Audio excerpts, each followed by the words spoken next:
महिला आरक्षण बिल के संसद के दोनों सदनों से पास होने के बाद प्रधानमंत्री मोदी ने विपक्ष पर भी खूब तंज कसा। उन्होंने कहा कि जो बिल फाड़ा करते थे उन्होंने महिला आरक्षण बिल का समर्थन किया, क्योंकि पीएम मोदी के मुताबिक देश में पिछले 10 साल में महिलाएं शक्ति बनकर उभरी हैं। यही लोग हैं जो पहले बिल फाड़ा करते थे, आज उनको बिल को समर्थन करना क्यों पड़ा? क्योंकि देश भर में पिछले 10 साल में महिला एक शक्ति बनकर के उभरी है। पीएम मोदी ने महिला आरक्षण बिल पास कराने के लिए विपक्ष का भी धन्यवाद किया, लेकिन साथ ही ये भी कहा कि इससे पहले जब भी महिला आरक्षण बिल संसद में आया तो सिर्फ लीपापोती हुई। इससे पहले जब भी ये बिल संसद में आए, लीपापोती हुई, सिर्फ नाम दर्ज कराएगी, निष्ठापूर्वक कभी प्रयास नहीं हुआ।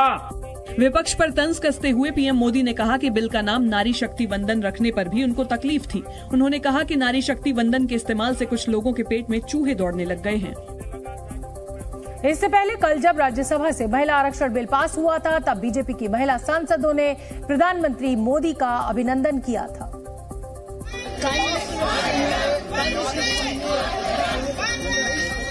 और राज्यसभा के बाहर बीजेपी की महिला सांसदों ने महिला आरक्षण बिल पास होने का जश्न भी मनाया था।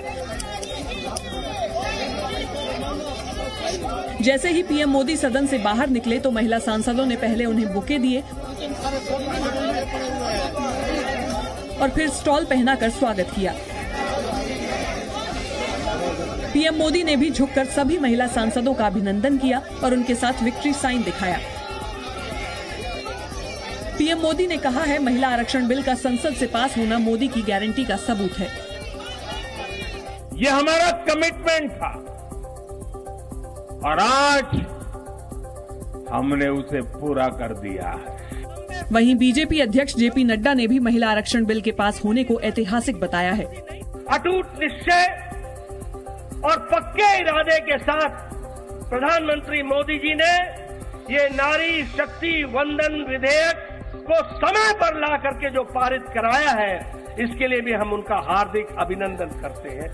वहीं केंद्रीय मंत्री धर्मेंद्र प्रधान ने कहा है कि 2026 के बाद जनगणना और परिसीमन शुरू होगा और इसके बाद महिला आरक्षण लागू करने की प्रक्रिया शुरू होगी। कांग्रेस नेता राहुल गांधी ने महिला आरक्षण विधेयक की कमियां गिनाई हैं। साथ ही उन्होंने आरोप लगाया कि सरकार जातीय जनगणना से ध्यान हटाना चाहती है। इसके साथ ही राहुल गांधी ने आरोप लगाया कि महिला आरक्षण को आज ही लागू किया जा सकता है, लेकिन सरकार ऐसा नहीं चाहती। सच्चाई ये है कि महिला आरक्षण को आज किया जा सकता है। 33% आज जो सीट्स हैं लोकसभा में, विधानसभा में, वो महिलाओं को दी जा सकती है। कोई कॉम्प्लिकेटेड मामला नहीं है, मगर सरकार वो नहीं करना चाहती है। राहुल गांधी ने कहा कि बिल को लागू करने के लिए जनगणना और परिसीमन की जरूरत नहीं है। उन्होंने विधेयक को अधूरा बताते हुए इसमें ओबीसी आरक्षण को शामिल करने की मांग की। तो एक प्रकार से ये डिस्ट्रैक्शन टैक्टिक है, डाइवर्जन टैक्टिक है। डाइवर्जन किस चीज से हो रहा है? डाइवर्जन ओबीसी सेंसस से हो रहा है। राहुल गांधी ने एक बार फिर सवाल किया कि सरकार को चलाने वाले 90 सचिवों में से सिर्फ 3 लोग ओबीसी समुदाय से क्यों हैं? अरे भैया स्टैंड। और इस समय की बड़ी खबर आपको बता दें, प्रधानमंत्री नरेंद्र मोदी G20 के आयोजन से जुड़े अफसरों से मिलने पहुंचे हैं। G20 के आयोजन से जुड़े अफसरों और कर्मचारियों के सम्मान समारोह में प्रधानमंत्री ने कॉमनवेल्थ गेम्स में हुए भ्रष्टाचार पर निशाना साधा। प्रधानमंत्री मोदी ने कहा कि पहले CWG होता था। उन्होंने कहा कि CWG के खराब आयोजन से देश की छवि खराब हुई थी, लेकिन G20 के सफल आयोजन से भारत ने पूरी दुनिया को अपनी ताकत दिखाई। प्रधानमंत्री ने यह भी कहा कि G20 के बाद हर तरफ भारत की तारीफ हो रही है। कुछ साल पहले हमारे देश में कॉमनवेल्थ गेम्स का कार्यक्रम हुआ था। किसी को भी कॉमनवेल्थ गेम्स की चर्चा करोगे तो दिल्ली या दिल्ली बाहर का व्यक्ति, उसके मन पे छवि क्या बनती है? आप में से जो सीनियर होंगे उनको वो घटना याद होगी।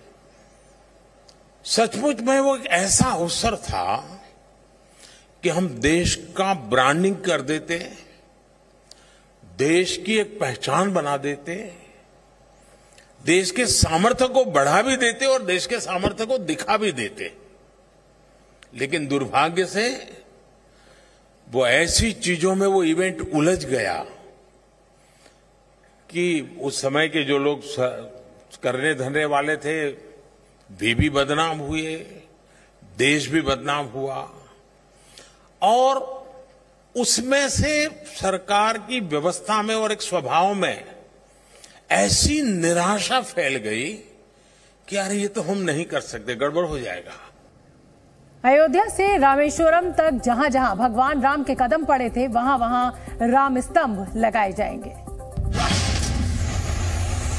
अशोक सिंघल फाउंडेशन अयोध्या से रामेश्वरम तक के राम वन गमन मार्ग पर 290 राम स्तंभ लगाएगी। 30 सितंबर को अयोध्या के मणिपर्वत में पहला राम स्तंभ लगेगा। गुलाबी बलुआ पत्थर से बनने वाले इन राम स्तंभ को राजस्थान में तैयार किया जा रहा है। सुप्रीम कोर्ट ने मथुरा की शाही ईदगाह मस्जिद का सर्वे कराने की याचिका पर सुनवाई से इनकार कर दिया है। अर्जी में ज्ञानवापी की तर्ज पर शाही ईदगाह मस्जिद का साइंटिफिक सर्वे कराने की मांग की गई थी। संघ प्रमुख मोहन भागवत आज सुबह लखनऊ पहुंचे और संघ के पदाधिकारियों के साथ बैठक कर कामकाज की समीक्षा की। 3 दिन के लखनऊ दौरे पर भागवत यूपी बीजेपी के वरिष्ठ नेताओं से भी मुलाकात कर सकते हैं। सुप्रीम कोर्ट ने पटाखा कंपनियों की पटाखों में बेरियम के इस्तेमाल की याचिका खारिज कर दी है। दिल्ली में सभी तरह के पटाखों पर लगाया गया सरकार का फैसला भी जारी रहेगा।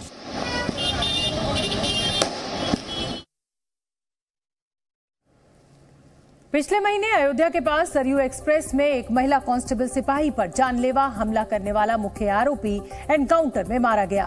बताया जा रहा है कि यूपी एसटीएफ और अयोध्या पुलिस ने आरोपियों की गिरफ्तारी के लिए पहुंची थी, लेकिन वहां पर ये एनकाउंटर हुआ।